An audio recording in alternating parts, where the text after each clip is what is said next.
In the heart of the Truffula Valley, where the air was sweet with the scent of the truffula trees, and the colorful baobab lutes played in the shade, there lived a curious creature known as the Once-ler. He was a strange being, tall and lanky, with arms as long as the branches of the truffula trees, and eyes that gleamed with ambition.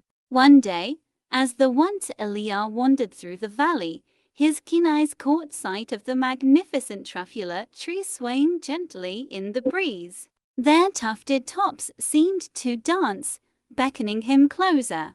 Entranced by their beauty, the Once-ler approached, his mind filled with thoughts of opportunity. "These trees," he murmured to himself, "hold the key to my fortune." With that, the Once-ler set to work, chopping down the truffula trees with a relentless fervor. Thwang! Thud! His axe echoed through the valley as tree after tree fell to the ground, leaving behind stumps and barren land.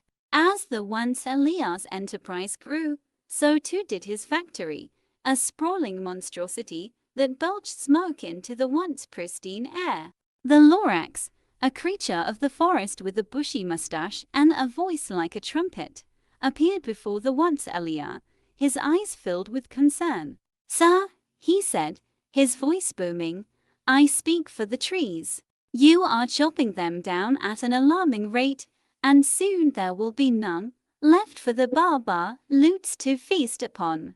But the Once-ler waved him off, his eyes glittering with greed. "Nonsense," he exclaimed.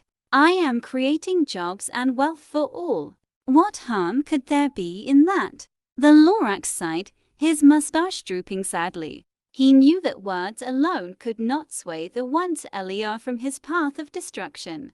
And so, with a heavy heart, he vanished into the shadows of the forest, leaving the Once-ler to his devices. But as the truffula trees disappeared and the land grew barren, the consequences of the Once-ler's actions became apparent. The baobab lutes, deprived of their natural habitat, began to wither and fade, their once cheerful songs silenced by hunger and despair. The Once-ler, too, felt the weight of his choices pressing down upon him. Despite his riches and success, there was a hollow ache in his heart, a longing for something lost. "I have made a terrible mistake," he whispered to himself, his voice barely a breath. But it was too late to turn back now. The damage had been done, and the Once-ler could only watch helplessly as the valley he had once coveted crumbled before his eyes. Yet amid the desolation, a small seed of hope remained.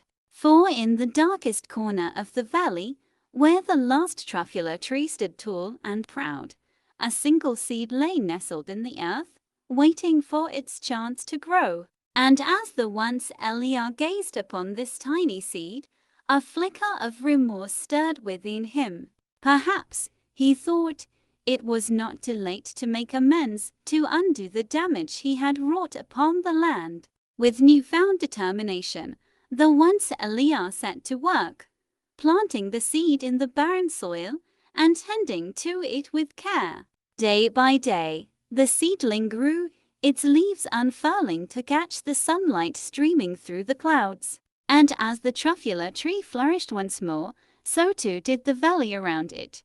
The baobab lutes returned to frolic in the shade, their bellies full of truffula fruits, and the air rang with the sound of their joyful laughter. The Lorax, too, reappeared, his mustache twitching with delight. "You have done well, Once-ler," he said, his voice tinged with pride. "You have learned from your mistakes and taken steps to make things right.